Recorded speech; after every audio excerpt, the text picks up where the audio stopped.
no one gets anything done by themselves. It's too big. It's too complex.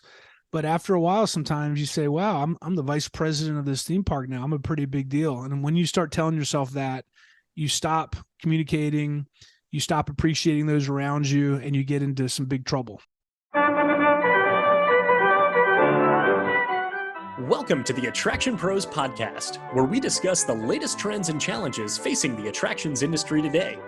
We chat with some of the top leaders in the field and provide resources that will help develop your career in this great industry. I am Josh Liebman. I am obsessed with the guest experience and helping attractions make that their top priority for success. And I'm Matt Heller. I am passionate about organizational effectiveness, leadership development, and employee engagement. Now sit upright, hold on tight, and get ready for the Attraction Pros podcast.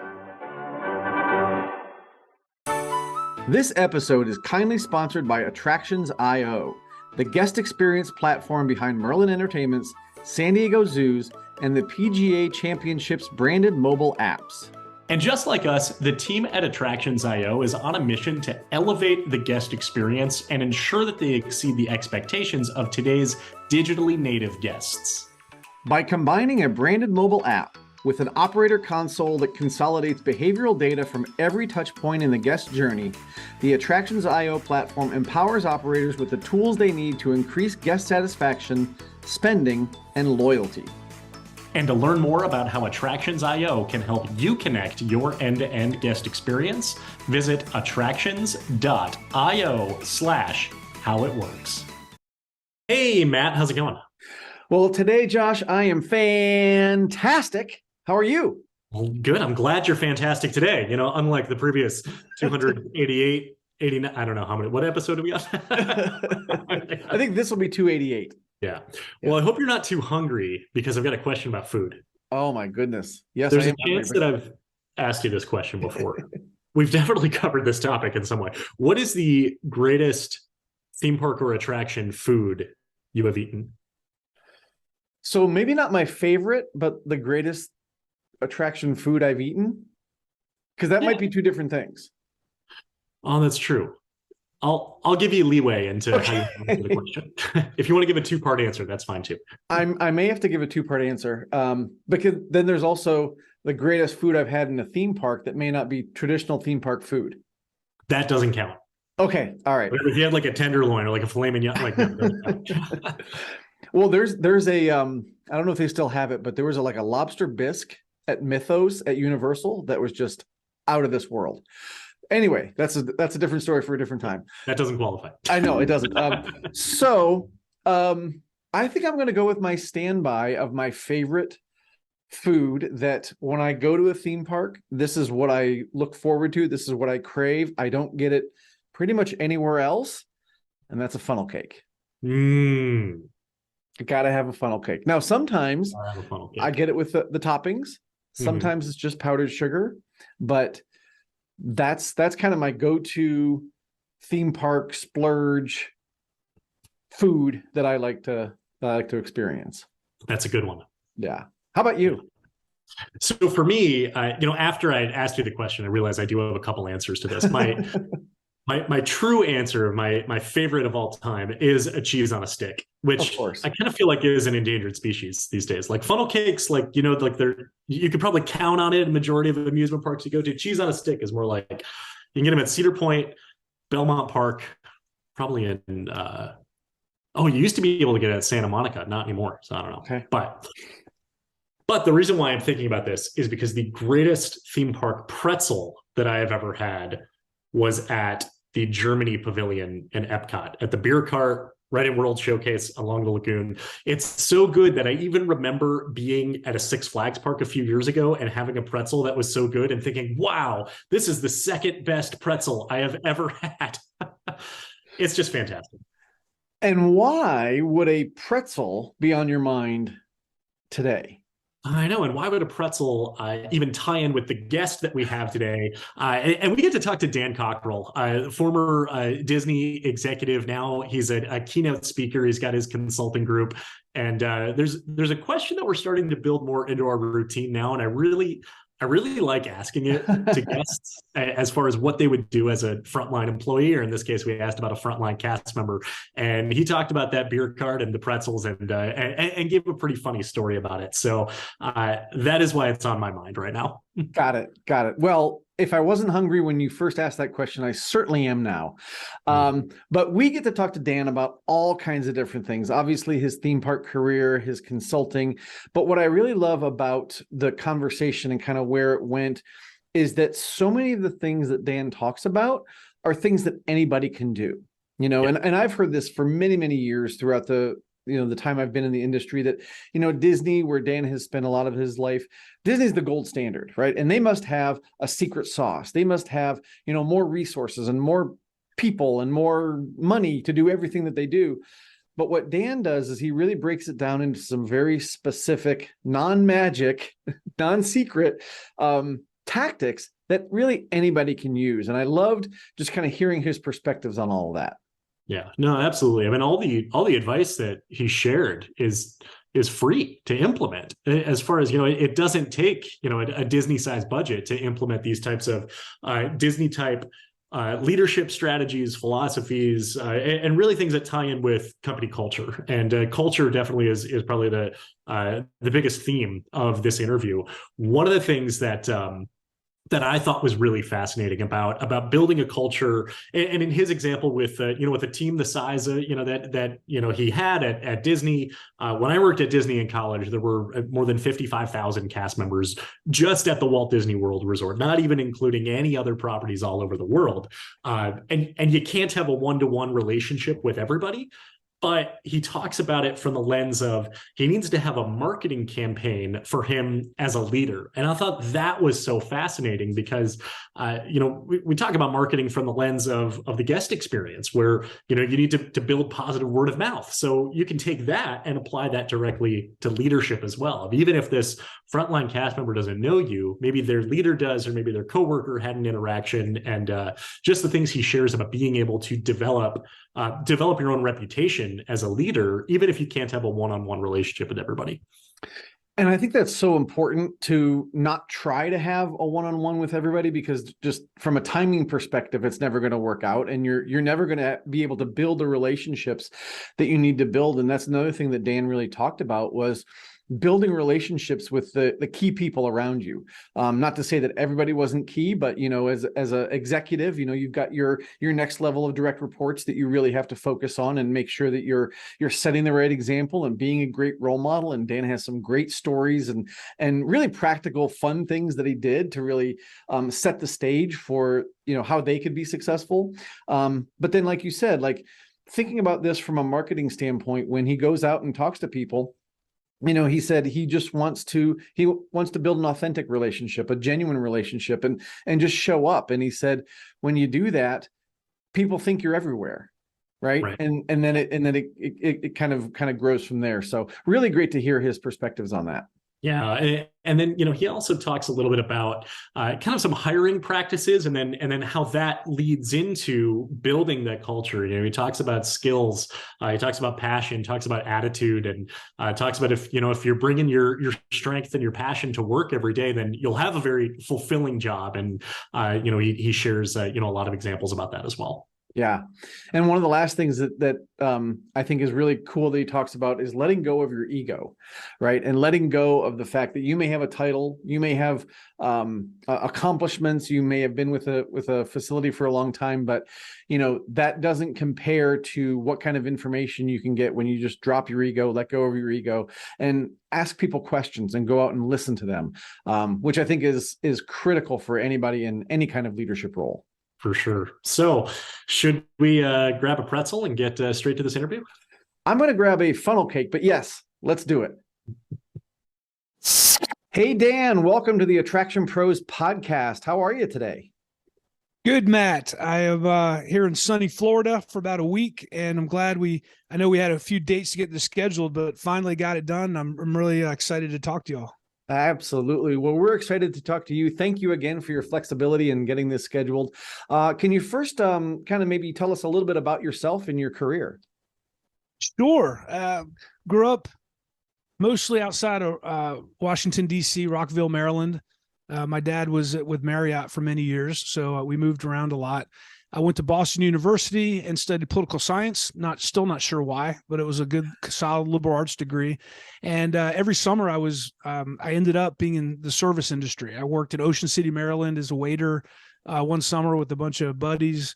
I worked at Disney on the college program one summer. I worked at Shearson Lehman Investments back in Boston with that one summer. They're gone now, but I did that and had an experience realizing that's definitely what I did not want to do. And then in 1991, I graduated from BU and I got in my car, drove down to Florida, went to casting and said, hey, I worked here before. I really enjoyed it. And I'd have no idea what I want to do. And I'd like a job here. And I said, am I qualified for anything? And they said, you are qualified to park cars. And so they sent me out to Epcot and I parked cars for about 6 months. And I had a kind of a little plan behind this because I knew that Disneyland Paris was opening that following spring. And so I had applied for a work visa through school before I graduated. And so I let them know I had a work visa. And I said, I'd really like to be part of the opening at Disneyland Paris. They were sending at the time Euro Disney. And they said, you can go over there. And I said, great. What am I qualified to do? They said, well, you park cars. You're going to park cars in France. International parking, I called it. It looked better on my resume. So I got there in January 92. We opened the park in April 12th, 92. And then I spent 5 years in France working there, various jobs. About every year I was moving to a different role, just trying to gain experience. And then in 97, my wife, who I'd married in France, who is French, who helped me secure my green card, the two of us moved to Florida, and we spent raising our kids here in Florida up until 2018 and worked for Disney. I was in theme parks. I went into resorts for about 6 years. I went back and got my MBA at night at Crummer Graduate School at Rollins College because I had no business education, decided that was important. And then, back in, it was 2009, I got promoted to be the Vice President of Epcot. That's about 20 years after I'd left.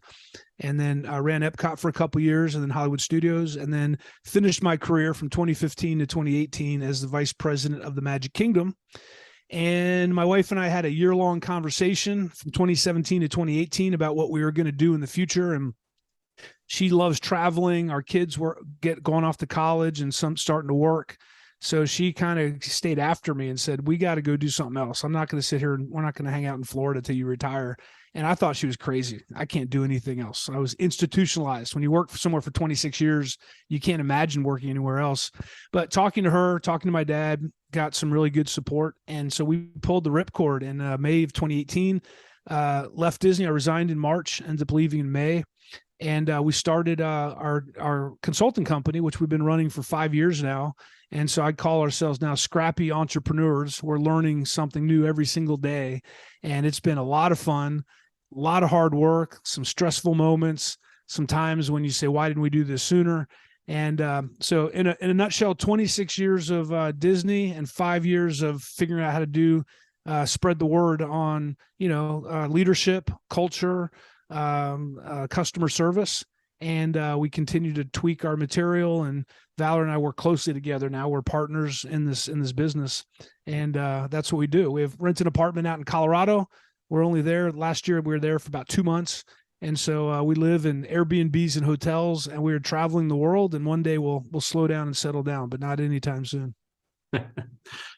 Dan, I'd love to know more about that scrappy entrepreneurship, especially after, like you said, 26 years at Disney, which is obviously very well defined, very organized company, been around for a very long time, to really the polar opposite of that. What has that been like, of even using just your leadership and your executive experience with a company like Disney towards really building a startup in that scrappy entrepreneurship? Yeah. Oh, the biggest thing I think when I left was it took me a while, and that's why I ended up writing my book, How's the Culture in Your Kingdom, because I didn't know what I could teach people that they would care about. And it's funny. You say, well, look, you were 19 different jobs at Disney over 26 years. You worked internationally. You ran 3 of the 4 theme parks in Florida. But I was thinking to myself, what do I have to teach? Like, how do I teach that? Because when you're in a company like Disney with such a strong culture, you just live it. You go in every day and it's just natural. And so, I really had to think hard and long about, okay, if I leave, when I go to companies, what can I tell them that they can actually make improvements upon? And Valerie and I thought, we would be working with mostly hospitality companies, maybe theme parks.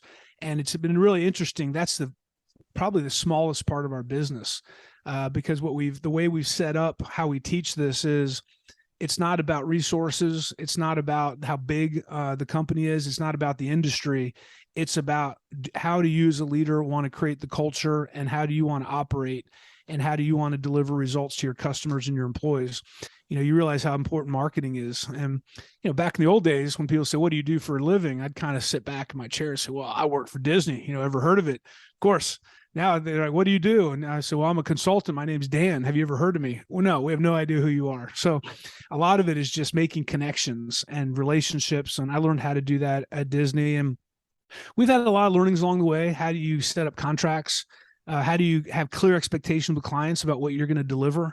Because if you're not very clear up front, and there's not lots of times your clients don't know what they want. And if you leave it vague at the end, they feel like they paid you way too much for what you gave them, or you feel like you got paid way too little for the effort you put into it.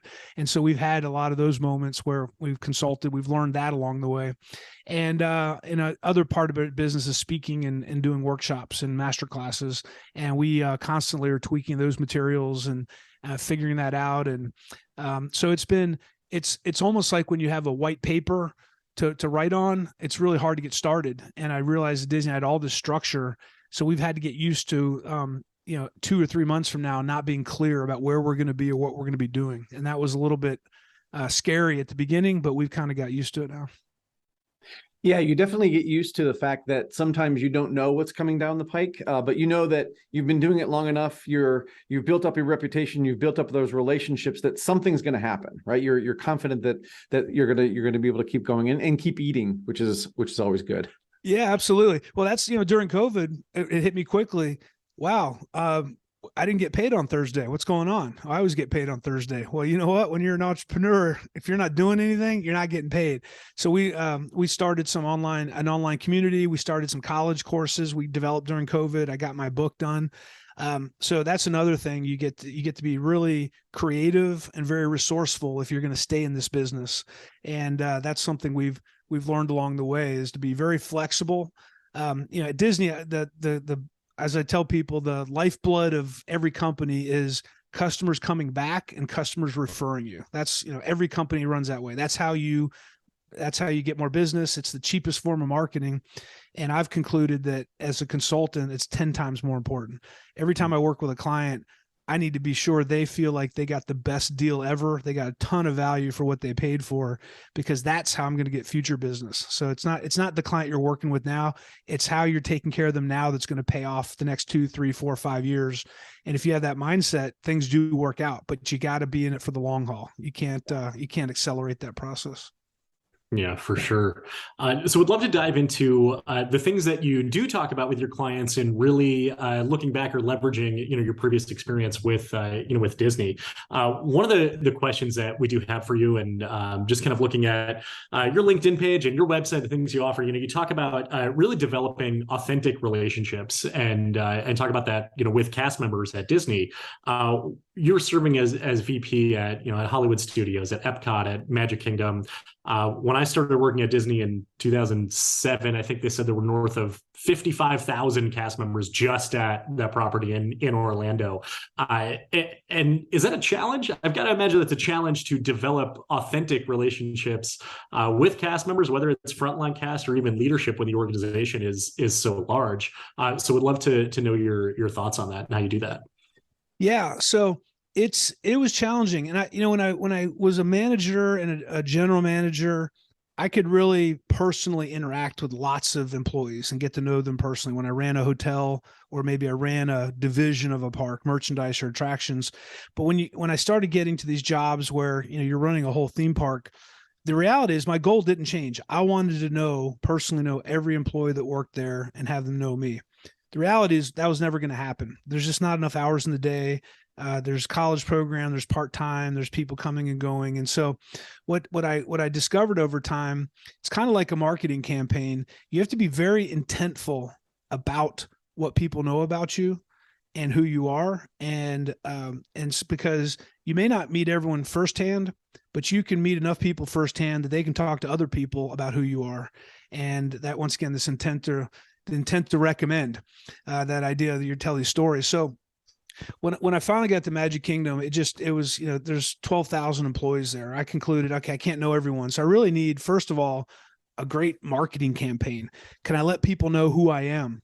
And so just things I scheduled every week. Every day I had time scheduled to walk the park. My assistant would block an hour, at least an hour every day. There was a meeting, and the meeting said, go walk the park. So no one could take that time away from me. And it guaranteed I would get out at least for 60 minutes, if not more, and just walk around, and with no agenda, no destination, just be out there. And during that time, I had the opportunity just to show up randomly. I didn't have a photographer. I didn't have an entourage. I just showed up, and I'd start chatting with, employees. How you doing? If they're at their outdoor vending cart selling ice cream, and they had a big line, I'd come up and, see if they needed anything. Can I get you some water? Have a quick interaction with them, go into a merchandise location, ask maybe the manager, what's some of the new products you have here, and just show up. And what I found out is if you do that regularly, people start to think that you're everywhere all the time. Dan is always here. Well, I wasn't always there, because a lot of times I was in meetings, I was doing other things, but I showed up with intention, and I made sure I made a big deal out of it. I took lots of pictures. I'd take pictures of stuff that needed to be corrected, and I'd take selfies with employees who were doing a great job and send it to their general manager and say, hey, I just want to let you know I was out at the Emporium today. I met Mary. She was doing a great job greeting guests as they came in, and I wanted to make sure you all knew that. And so all of a sudden, when you start doing that, your general managers look at you, you're role modeling it, and they start to say to themselves, well, shoot, Dan's out there all the time. I better get out there also. And so make sure the employees can see me. When the general managers get out there, the managers start getting more visible. So a lot of this isn't just me trying to be everything for everyone, but role modeling is such an important piece. And if I could show everyone that I could find time to be out and spend time with our guests and our employees, I was telling them you can too. And they started to do that. I'd go to the cafeteria pretty much every day and have lunch with employees. I'd always bought the lunch for the employee in front of me, cast member in front of me. I'd say, hey, I got you covered. Sometime the person behind me. And just, as a magical moment for them to do something nice. I'd sit down with maybe new employees, introduce myself, and we'd start chatting. I'd sit with managers, and people were pretty nervous at the beginning, but after a while they just realized, well, maybe Dan's just showing up to find out what's going on. And they told me all kinds of great stuff that I could work on. I had a confidential voicemail number. Anyone in the park could call me and leave a voicemail. They could leave it anonymously, or they could leave their name and number and email, and I'd get back to them. But the point was, we had an organizational structure, we had a chain of command, but I didn't want to shut down communication, because that's where bad things happen. You can look at any leadership situation. Often it was because someone wasn't being listened to. You look at the space shuttle blowing up, the O-ring issue. The O-rings weren't the problem. The problem was someone knew about it and they were trying to elevate it, and it got blocked. And the right people didn't know to make that decision. So once again, I didn't want to be the problem solver for everyone, but I wanted to give everyone first right of refusal to let me know about something before they went on Twitter or Facebook or called OSHA or called their congressman or did whatever they're going to do, and give everyone a voice. Because in a big bureaucratic place like Disney, it's easy to get lost in the sea of people. And so once again, when I start doing that, everyone else starts doing it. And one of my superstar general managers, real quickly, a story, I'd put these little posters up. Hey, if you have something on your mind and your manager isn't responding, or you're not sure who to call me, and I'll follow up on it. And a lot of organizations say, well, don't do that because you'll get in trouble. And I told the managers, look, I'm helping you all be successful. I'm not doing this to find out what's going on. I know what's going on in your operations. I'm just trying to be another pair of ears and eyes with authority that can help do things. So Deb was one of my GMs. She was like, you know what? And she did a little campaign of merchandise. She did a thing called Call Deb, Not Dan. She's like, if you got a problem, you don't call Dan, you call me. I'll take care of your issue. And then all her managers are starting to say, well, look, call us, not Deb or Dan. We'll take care of what's going on. And so once again, this role modeling is such a powerful piece. And I think a lot of leaders, executives say, well, look, I paid my dues. I don't get down to that level of detail, But in this world, it's all about detail. And you got to learn how to fly at 10,000 feet, and you got to learn how to be comfortable on the tarmac, walking around and interacting. And it's not all one or the other. And if you can figure out how to elevate yourself and then be accessible and approachable directly, I think you get a lot better results, and you learn the truth about what's going on in your operation. And that's the hardest thing to do as an executive, is find out what the truth is, because everyone's telling you something. Usually they're not lying to you, but they're influencing you and telling you certain things. And I always wanted to get the full story. So Dan, I love all that stuff that you've been sharing. A lot of really great leadership practices, communication and listening and role modeling and, setting the right example. And I'm just curious, as you tie that into your consulting business, a lot of times when people see the word Disney or they hear about the company, they think there's some secret sauce, right, that's happening, or they get intimidated because, and you mentioned this earlier, oh, Disney's got all the resources, they've got all the time and money and to do all this type of stuff. And that's why they have such a great culture. That's why they have such a great experience. But what I'm hearing you say too is that, it's much more about those foundational kind of leadership experiences. So how do you kind of navigate some of those conversations where people will say, well, of course Disney could do it because you had X, Y, and Z. I'm a little, a little mom and pop. I can't possibly do that. So how do you kind of navigate some of those conversations? Yeah, great question. When I do keynotes, and Valerie and I have a workshop, a master class we do called Method to the Magic, the Method to the Magic. And the first thing Valerie says at the beginning of the Method to the Magic is, I got bad news for you. There is no magic. Everything is done with intent and with process and with focus. So that's the bad news. It's just hard work. There is no magic. There's no silver bullet. But the good news is, if you have 2 employees or 12,000 employees, everything we're going to talk to you about today, you can apply. It's about behaviors. Because, if I'm running a grocery store as a manager, everything I just talked about can be applied. I should be on the floor. I should be talking to customers. I should be talking to my employees. I should know what's going on, because that's the moment of truth, where the employee is talking with the customer. That's where they rate their experience. They don't see the GM. They don't see the executives. Now, the executives have a different role, but the service and the emotional connection you make with customers is done at that frontline level. So that's the thing I always talk to organizations about. In fact, Valerie and I are working right now with an organization in Rio de Janeiro. They run 309 of the food kiosks that are on the beaches down there, Copacabana Beach and Ipanema and all these beaches. And we're going to be speaking with them in 2 weeks. And I'm basically telling them, and a lot of them I'm sure saying, oh, great, Disney's coming, but we don't have the kind of money to do what they do. But basically what we're going to be telling them is, hey, when a tourist or a local walks up to your kiosk to get a drink and something to eat on the beach, basically, they want the place to look nice. They want to be greeted, and you should look happy they're there, and you should get them a drink fast and have some good food. If you do that, you're done. But we spent some time there last week, and I said some of them are nailing it, and some of them aren't even close.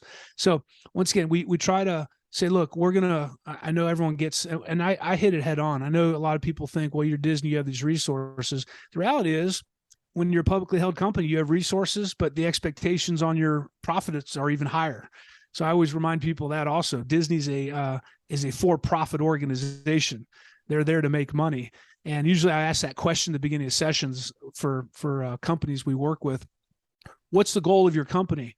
They say, well, create great service. We're the Disney people. They want to give us the right answer. I said, no, your purpose is make money. That's why you're here. And it's okay. Making money is okay. And as Valerie likes to tell organizations, Disney, the way we talk about Disney is they like to go through your heart on the way to your wallet. And if you can figure out how to touch people's heart and give them something that they can't get anywhere else, they'll pay you any amount of money for that. Whether it's a food kiosk or it's a lemonade stand or it's a pharmacy or shipping company, that's a differentiator. And so that's where we really get in the tactics and the tools to help companies figure out what they can start doing Monday morning. So this isn't high-level philosophical stuff. It's really business-oriented strategies that can create the magic, but do it with intent and do it with process.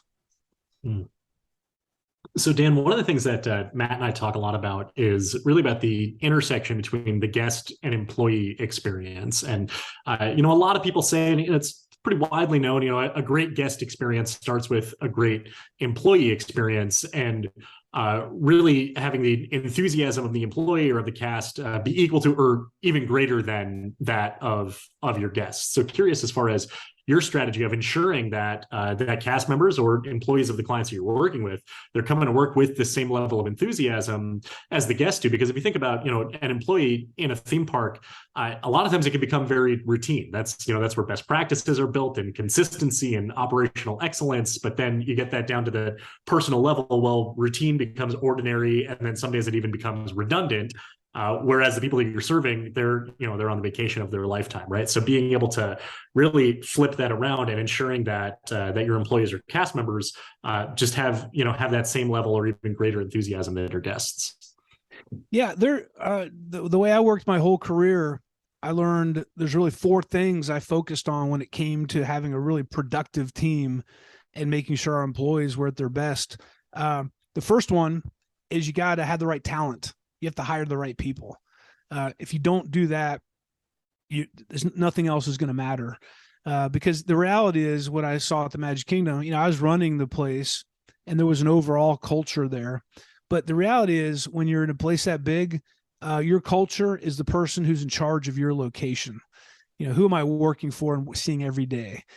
Who's the manager at Pecos Bills? That's the person who's going to determine the employee experience at the Magic Kingdom for Pecos Bill employees. Who's the person running the attractions in Fantasyland? That manager has the biggest impact on the leaders there and the employees and how that place runs. So when people ask me, how's the leadership, how's the morale at Walt Disney World? I'd say, well, tell me who you're working for, and I'll take a guess. So it didn't, there's a general culture, but then there's these microcultures within it. So that's why hiring the right people is so important, because no matter how much of the truth, how much you want to know, you can't be there every day as the person in charge. So you have to make sure you have the right leaders who understand the plan. And the way Valerie and I talk about it, you hire for skills, passion, and attitude. Skills, most roles at Disney and a lot of theme parks, you don't need people with skills. You're going to teach them, because there's a good chance they've never operated an attraction before. Maybe they haven't worked in food and beverage. Maybe they haven't sold tickets. Maybe they haven't parked cars, but we're going to teach you that. Passion is why you want to be here. That's important to understand. But above all, attitude. Attitude we define as people who are problem solvers. People have a great attitude.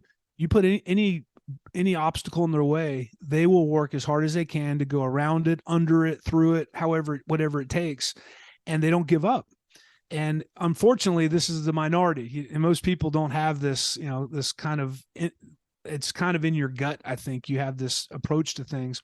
So one is, if I want to have a great employee experience, if I hire the right people, they're going to enjoy it there, because I'm going to reward them for the great attitude they have. And the next 3 are real basic. Relationships. You got to build relationships with all your employees.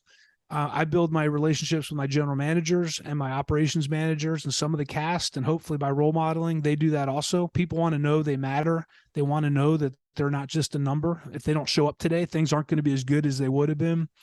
The third thing is clear expectations for performance.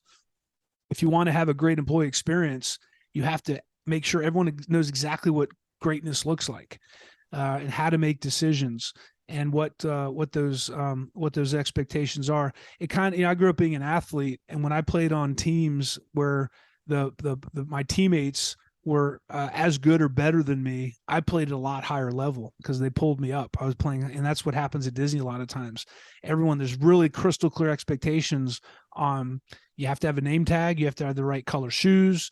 There's only one hand signal you do to dispatch a vehicle, an attraction, and it's not for everybody. It's very rigid, but people who like to work in that environment really enjoy it because they know what the expectations are. And I've talked to guests who are in the military, and they say, my family loves it here. They see all the magic, but I see a military precision in this, and I can see through that. I say, then you're right, because that's how this place runs.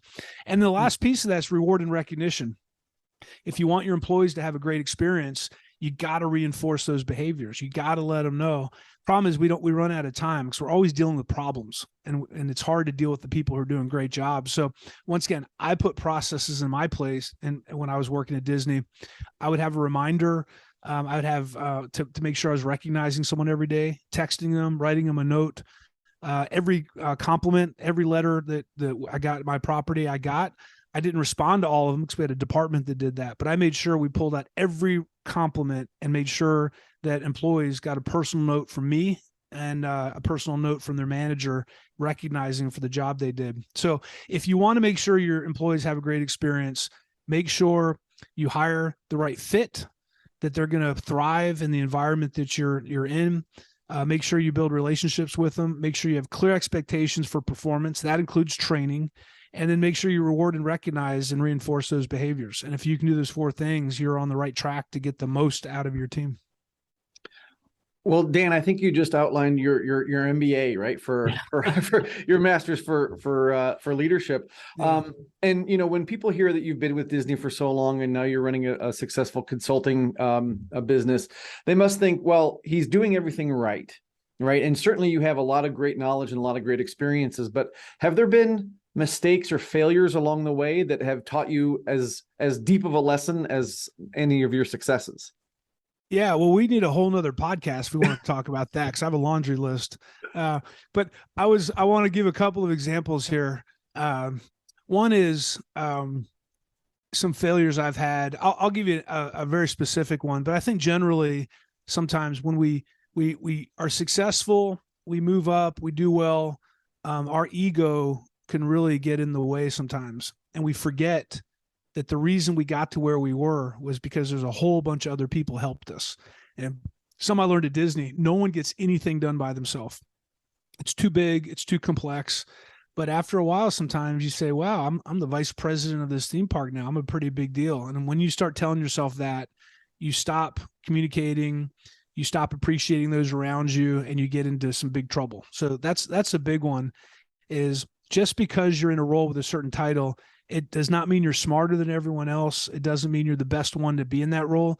It means you are lucky enough to have the skill set to be able to do that job. And you better take care of everyone around you, because they're the ones that are going to be make you successful along the way. And sometimes I'd go out on my own without consulting others, and I'd make some big mistakes. And I was lucky enough to have a leader. Every time I called them and said, I made a decision, the first thing he would ask me was, who did you talk to? And if I hadn't talked to anyone, he said, look, tell me what decision you made, and it's probably a good one, but I can tell you already you made a mistake by not talking to somebody and running it by them. Why haven't you done that? Well, because I didn't feel like it, because I'm a smart guy and I got lots of experience and I got a big title, and that was the reality of it. So once again, ego gets in the way. But here's a quick exercise for you. This is one of the failures, and I hate talking about this, but it's good therapy for me to get it out there. I'm at Hollywood Studios, and we're trying to come up with some revenue generation events. And we came up and realized there was a huge following for villains, right? Disney villains. Every movie has a Disney villain. There's tons and tons of villains. And so someone said, well, why don't we do a party just like the Halloween or Christmas party at Magic Kingdom, but let's do an after hours party, a villains party at Hollywood Studios. We'll close the park and we'll reopen at 7. We'll run it till midnight, 5 hours.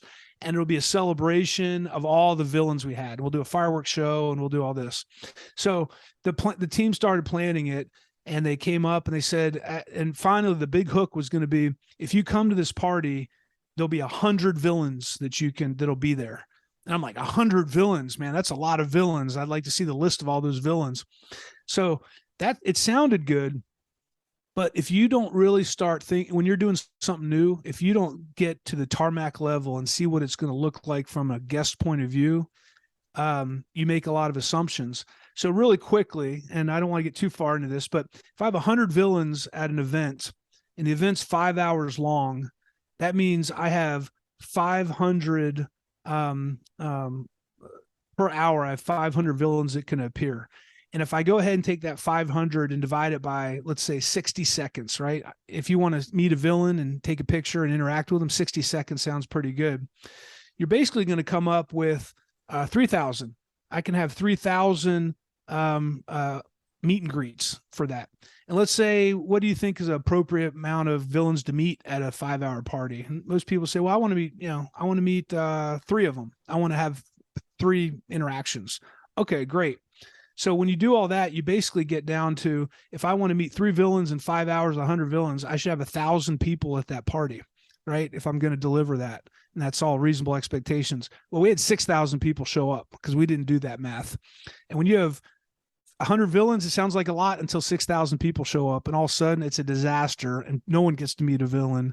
And I still have a chunk in my butt of a scar from that moment, that experience. So I've learned you got to go get to the basics, really get into the timing, see exactly when you're creating a new event, or you're creating something new, what is this going to look like from an employee point of view, and what's it going to look like from a guest point of view? And if you don't do that homework, you're going to take a lot of risk and maybe not be successful. Thank you so much for sharing that. I love hearing stories like that, as as far as here's what we envision, and then you can only envision it so much without actually really seeing it come to life, and trying to get as many perspectives into it as possible. And then even with that, the guests still tell you if you succeeded or failed with it at the end of the day. So thanks so much for sharing that story. Would love to flip it over to the other side of the coin, though, and would love to know what you consider to be one of, or the most fulfilling moment of your time with Disney. Yeah, so there were so many moments that I had that were fulfilling.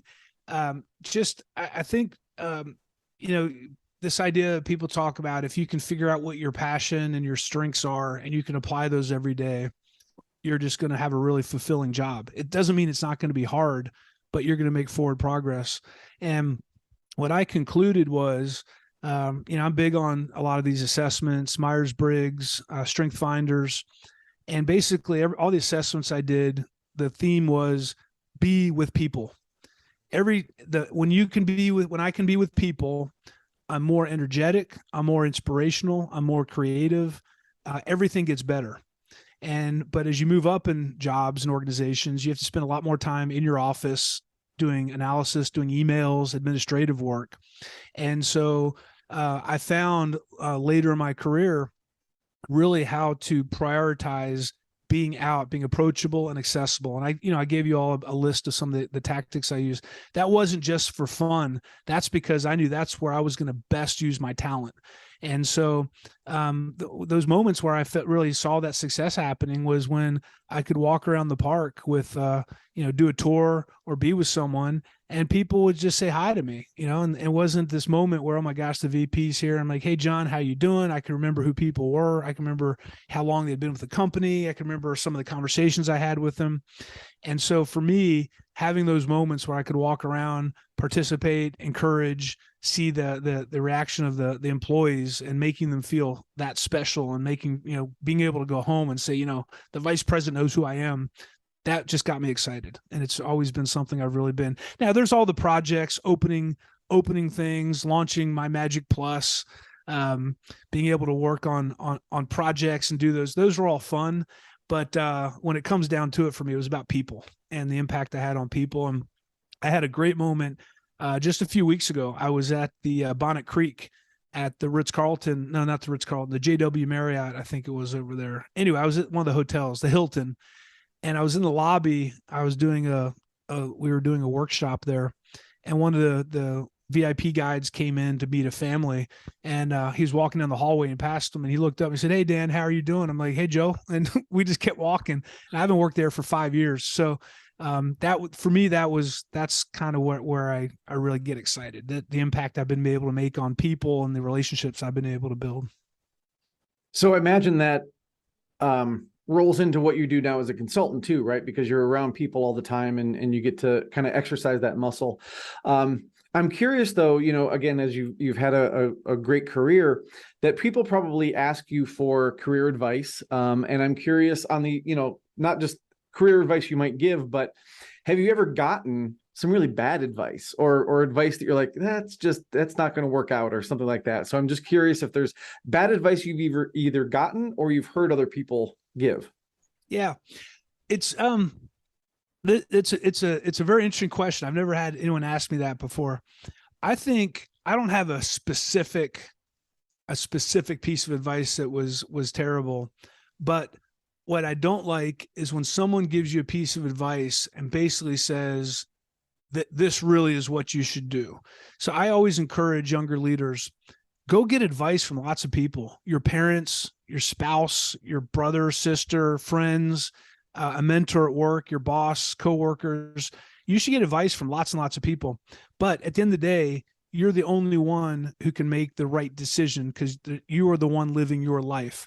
And a lot of us, when you're younger, you feel like the authority figures always have the right answer, but they don't, because they don't know your life and they can't make those decisions. And a lot of times there is no right decision. There's just making a decision. You can choose to go do that job today or get that experience, or go choose to get it later. You're still going to get it. It's just what order you do it in. So my big thing is, and I always like to caveat this when I give people career advice, to say, look, I'll tell you what I think. It doesn't mean I'm right. And you're probably going to talk to someone else who's going to tell you the exact opposite. I'm not telling you I'm right either. I'm just going to give you a point of view and something to consider and think about. And you got to go make the best decision for yourself. So if anyone ever tells you they know exactly what you need to do, I would question that, because they can't. Because once again, it's not their life, it's not their career, and only you can decide. And you got to use these guiding principles that in your career. And I've been big on doing that. I never expected to be able to move to, be a vice president. I mean, I was just, every time I got a promotion, I was like, gosh, I don't know. I don't know if I deserve this. I'm going to work as hard as I can to prove that they picked the right person. And I would get into that. And I think this idea, and one of the pieces of advice I give a lot of younger people, don't shoot for a role or a job, because by the time you're ready for that, the whole world will change. It probably won't exist anymore.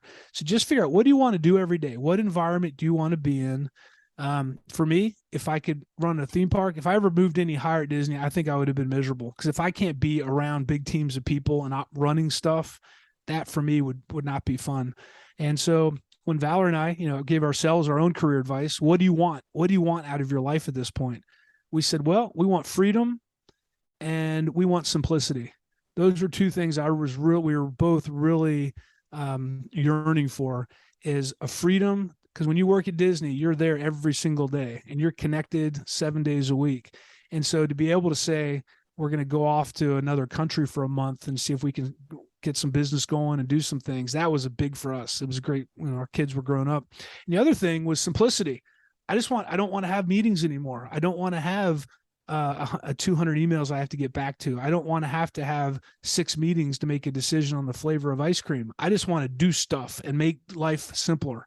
And there was a time and place for that. And that's what our guiding principles were for making this big leap and taking this big gamble to leave a big company like Disney and go do our own thing. And we're getting a lot of freedom and we're getting a lot of simplicity, but I would say I'm working harder now than I did before. But it's funny how I saw a video the other day. Someone said, you don't get burnt out by working hard.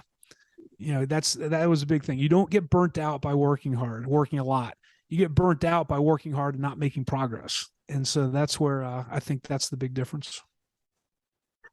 So Dan, we've talked a little bit about the frontline employee, the frontline cast members, and just curious, if you could spend one day as a frontline cast member at any property, any park, resort, wherever in the world, what would you want to do that day? Boy, there's so many cool roles. The one I'll tell you, because I've done it and I would go there, it was not a great use of my time, but a real popular area is the World Showcase at Epcot, and a real popular pavilion within the World Showcase is a German pavilion, and a real popular kiosk at the German pavilion is the beer cart. And so I remember when I was an operations manager back in the late 90s, and Germany was one of the areas I operated. And for me, it was just such a fun place, the architecture and the vibe it gave out. And I would just jump behind with, there'd be an employee there pouring beers and selling pretzels. And I loved just to jump back there for an hour at a time and hang out and pour beers for people and just say hi and have a conversation. And we had one employee there.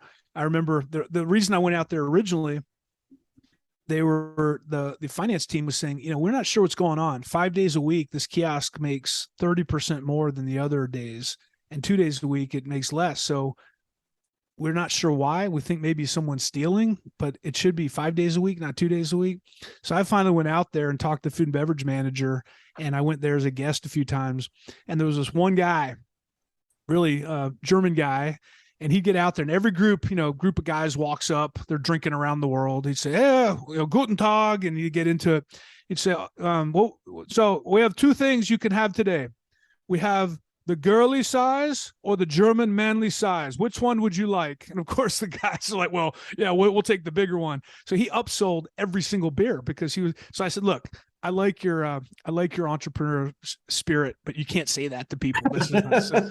But anyway, we got to be friends. And like I said, I'd stop by, jump behind there and pour some beers. I used my college training from that. And it was just a great place to be. We watch people having a great time. And so that the German pavilion pouring beer. Awesome. Well, Dan, this has been a wonderful conversation. It's just flown by, and I can't wait till we do part 2 where we can hear about all those other things you want to talk about. But as we kind of wrap this up, if people wanted to get a hold of you or find out more about what you do, where would you send them? Yeah, easy. CockrellConsulting.com. It's got our website. It's got our phone number, our emails, everything you want to know. It's got videos of keynote speeches. It's got everything that we do, all our materials. I have a podcast called Come Rain or Shine. It comes out every Thursday. You can subscribe to that. I have a free article of the week I've been sending out for, coming up on 24 years now. My wife is on there, Valerie. My book is on there, How's the Culture in Your Kingdom? And soon, her book's coming out in October of 2023. She just got submitted to the publisher, and they're finishing up the first draft to go to print, is Managed Like a Mother. And so she's taken her experiences of raising our 3 kids and working for Disney for 16 years and taking those experiences to make the case that women are fantastic leaders. And if they take the lessons and parenting tips, if parents can take the approach, the successful approach that they've taken to raising their kids and put that towards leading teams in a professional environment, they'll be really successful. So cockrellconsulting.com, just reach out and we're pretty responsive. Awesome. Excellent. We'll take all that. We'll make sure that all of that is included in the show notes.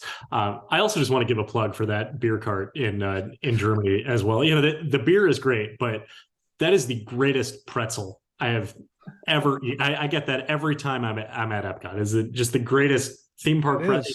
It's doughy. It's a perfect partnership. It is. Yes. And they pair well together with the beer.